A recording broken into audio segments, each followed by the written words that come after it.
जे शिव के भक्त होए, ओह के दुख सितम ना सताए। भोला ताक दे है ता सूखल गाछ हरियर हो जाए। कि भगतन के अपने भोला रक्षा करेला हर जेकर श्रद्धा होए साचे होए शिव जी के पाई। काहे किए भैया ओम से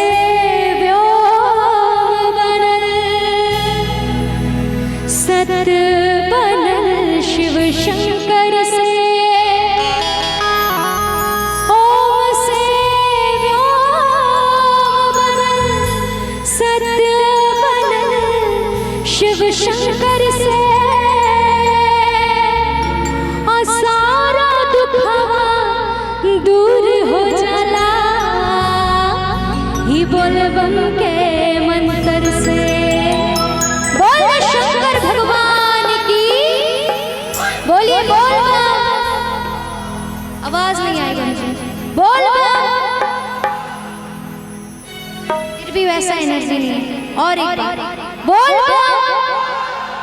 क्या बात है। और तालियों का साथ देते कहना है क्या, यही से तो कहत है कि जेकर नाथ भोले नाथ हुआ नाथ कैसे होई। जेकर नाथ भोले नाथ हुआ नाथ कैसे होई। जेकर नाथ भोले नाथ हुआ नाथ कैसे होई।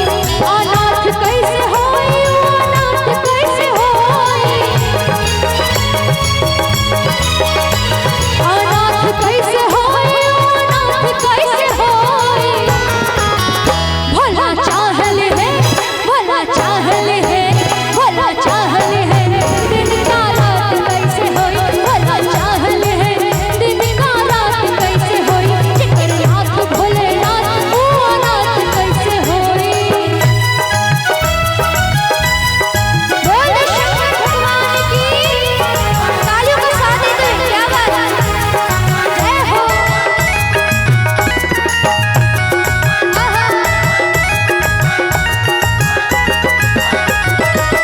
कल के अशर भी अकाल हो ना पाई। बाबा के महिमा अपने असर दिखाई।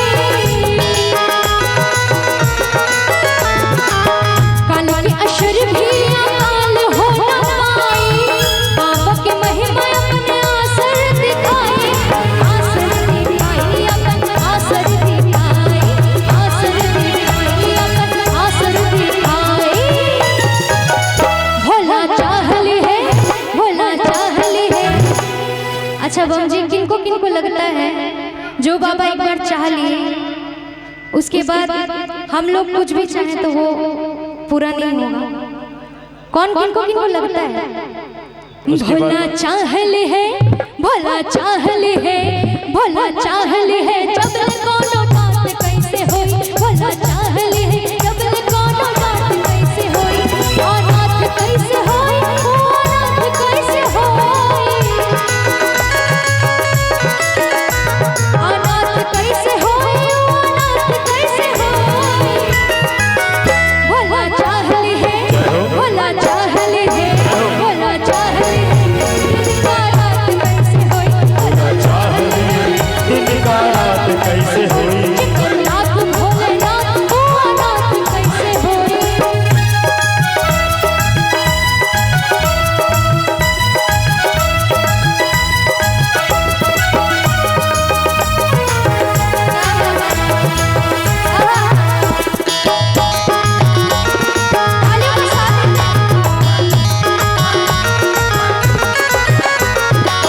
श्रद्धा की बात